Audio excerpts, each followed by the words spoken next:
The widower has learned that numbers are friendlier than evenings. He can control a price, not a memory. He speaks in specials and discounts the way a sailor reads a chart, and he keeps the counter gleaming, because it is easier to polish steel than to polish grief. Then Edith appears with a pocketbook and a mood like sunshine. She always makes small talk feel bigger than it is, and she asks questions that sound like kindness because they are. For a few minutes, the shop is a place where nobody's alone, and the bell over the door is an instrument in the orchestra of an ordinary day. The conversation migrates as conversations in the neighborhood tend to from storefront to living room. A standing rib rose to coffee pots, burble, a piano that brings out songs older than the sheet music on paper, that's all it is. But the widower arrives with a hope that outruns the invitation, and when he calls Edith Liebchen, the room tilts. The gift she gives him is not the coffee or the harmonies, it's the boundary. She returns the misreading without cruelty resetting. The framed kindness is not a down payment on romance, and hospitality does not imply a vacancy sign. When Archie storms in later with a joke about cleavers and a territorial swagger, he's performing a role he knows by heart. Yet he recognizes under all the bluster the miracle his wife performs daily, how she warms a neighborhood without ever letting the house catch fire. From that warm room, the story slips into a colder one, a bar storeroom after closing a door that latches at the wrong moment, a painted shut window with bars that turn a prank into a night-long treaty. Archie and Michael have made a sport of misunderstanding each other. One speaks in punchlines, the other in footnotes, and the lock steals their exits until the only way out is conversation. It begins like a vaudeville routine about street Bernards and brandy barrels and a pope who approves expenses. It becomes something harder when Archie reaches for the Ark again, his favorite portable model of the world, where same stay with same's chaos is averted and nobody has to admit how much fear is doing the talking. Michael's rebuttals are familiar logic, sharpened into a chisel, but the room's quiet forces him to set the tool down and ask a better question: where did you learn that? The answer is not an argument. It is a scene with bad lighting and a boy who was supposed to be sleeping overhearing a father divide a family's future by intelligence, the gifted son and the son with the bird brain, the college track and the graveyard shift. You can feel the insult still hot after decades, not because the words were true, but because the boy accepted them as the weather of his life. Michael doesn't deliver a lecture this time. He delivers a line that sounds small and lands like a rescue. Your father was wrong. The night doesn't turn them into best friends, but it opens the only door that mattered, the one inside Archie that leads away from inherited contempt and toward a self who doesn't need to win to survive. Gloria and Michael's mountain detour offers a different lesson about time, that the clock inside a marriage can't be wound by props. They arrive in a Poconos room built for romance and immediately trip over the furniture. The silky gown turns theatrical. The chair won't cooperate. A counting game at the bathroom door slides from sweet to silly to self-defeating.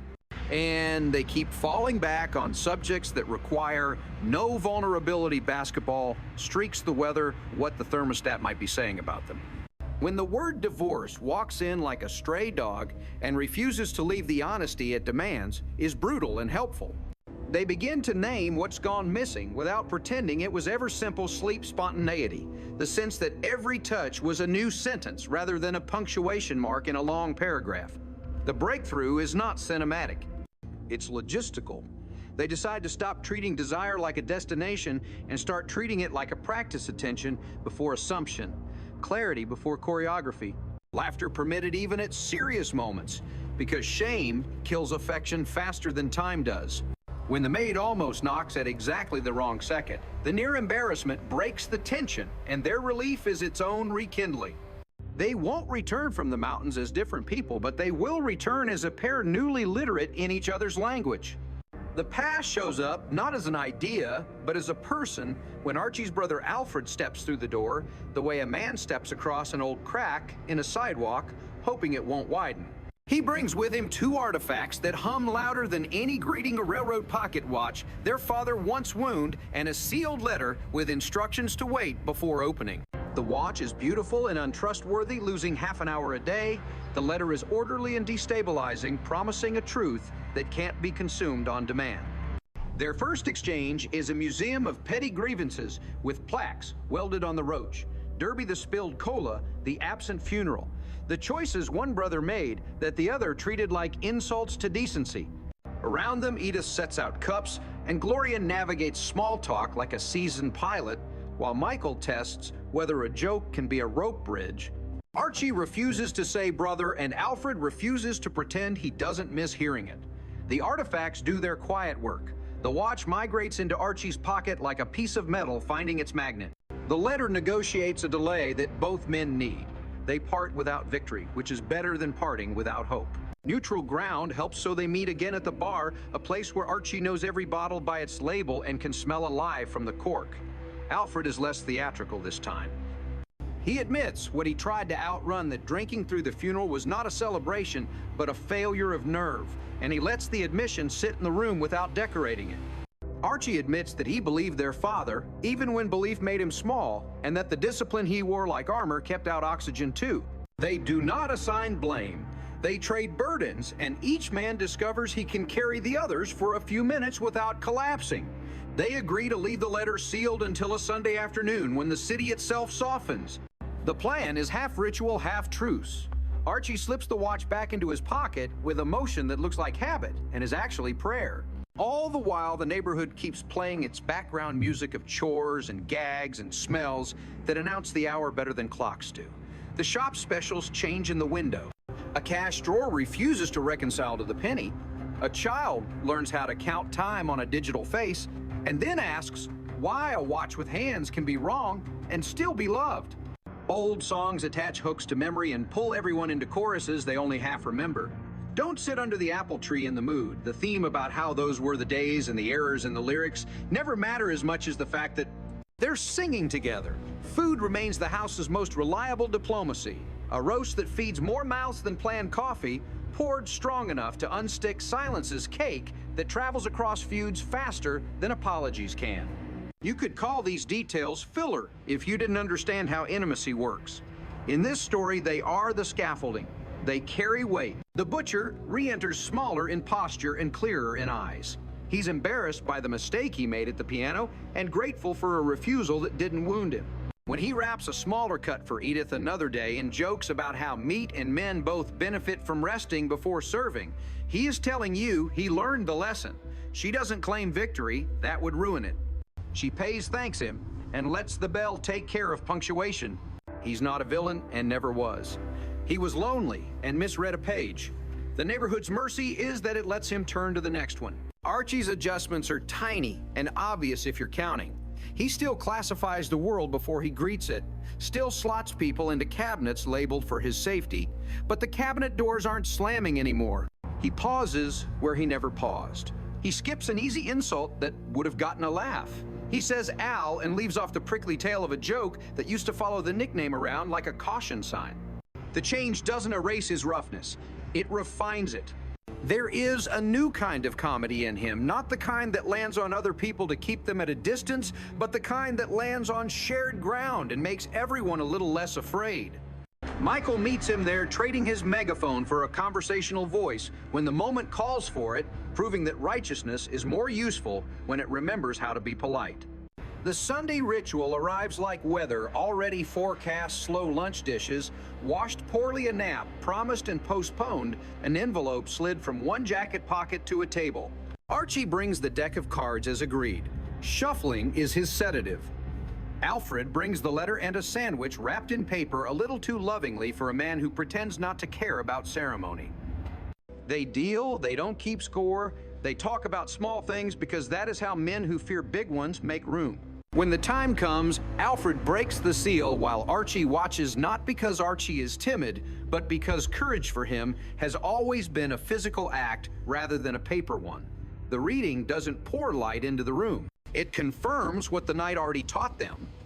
Their father wrote like a man who trusted work more than words, and he used the ones he had a memory about the watch. A confused attempt at fairness. An apology disguised as instructions for property, a clumsy declaration that love was present, even when kindness wasn't.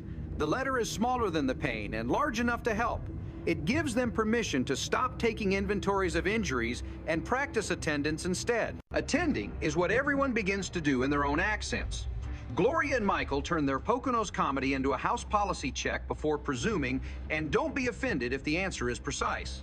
They practice this with 1,000 negligible acts: who takes the bed's left side tonight and why, whether coffee should be poured before a conversation continues, what time the apartment's quiet hour should begin, and the accumulation produces a climate. Heat returns not as fireworks, but as a reliable thermostat. Edith adds a clause to her kindness attention yes, and also a sense of where kindness ends. She keeps baking too many cookies and sings, as if the notes will behave for her this time. But she has learned to make no sound like a blessing, rather than an accusation, and the neighborhood respects her for it. The butcher sends a holiday card that thanks her for being the sort of person who can say no gently. She reads, it smiles the way she smiles at piano keys after a missed chord, and files it where she keeps proof that the world can be taught. Archie's bar takes on a new frequency. It is still the place where men brag and mourn in the same sentence, still the place where laughter hides grief like a coat. But if you listen at the right moment, you hear him interrupt a tall tale to ask a real question, or you watch him let someone else finish a line he would have stolen, or you notice that his opinions arrive a half-inch softer when he's talking about people instead of categories. The register still comes up short sometimes, and he still curses the stupidity of arithmetic, but he's a bit quicker to let a small deficit slide to tomorrow, which is its own kind of faith. The watch finds a new life as an explainer of things that are hard to name. A kid asks why it's wrong. Archie explains that it isn't wrong so much as it keeps its own pace, and that if you know a thing's pace, you can live with it. The line sounds like grandfather wisdom because it is, and the room registers the metaphor without remark. Alfred, listening, pockets a smile instead of a retort. Later, at a table that used to be hostile territory, the brothers compare notes in the only language they share: perfectly complaints phrased as jokes, jokes phrased as help. The letter goes into a drawer not because it doesn't matter, but because it has done its work. The watch goes back into a pocket because it still asks for tending, and tending is what they have agreed to try. The neighborhood hasn't changed its bones. Prices still rise in windows. Songs still falter at the same bridge. Children still repeat words they heard on stoops. Arguments about sames and differences still flare, especially when news from farther away rattles the local glass. But these episodes leave behind a different reflex one that interrupts the old routine by half a second. Before a nickname flies, someone bites it back. Before a theory sorts a stranger, somebody asks a name. Before a man hides fear in a joke, he lets the fear be seen blurry at the edges. That half second is the gift.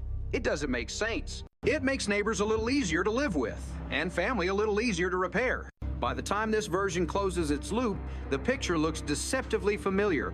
A kitchen table with more chairs than you thought you owned. A roast cut thicker than the knives. Deserved coffee poured into cups that don't match a deck of cards that sticks at the corners from stories and gravy. The butcher's bell rings down the block at opening and again at closing. Michael and Gloria trade the kind of look that measures not excitement, but trust. Edith hums badly, and everyone thanks her for it because they like the way the air feels when she's in the room. Archie sits in his chair, a man who still believes in rules, but has begun to believe in exceptions that resemble kindness. Alfred knocks before entering is invited in, and forgets to check his watch because the house has its own time now, and he likes it. On the mantel sits nothing dramatic, just a snapshot that proves a moment happened. On the dresser lies an envelope whose crease has softened from being opened and refolded, and in a pocket a watch ticks faithfully wrong, ordering the day not by perfection, but by care.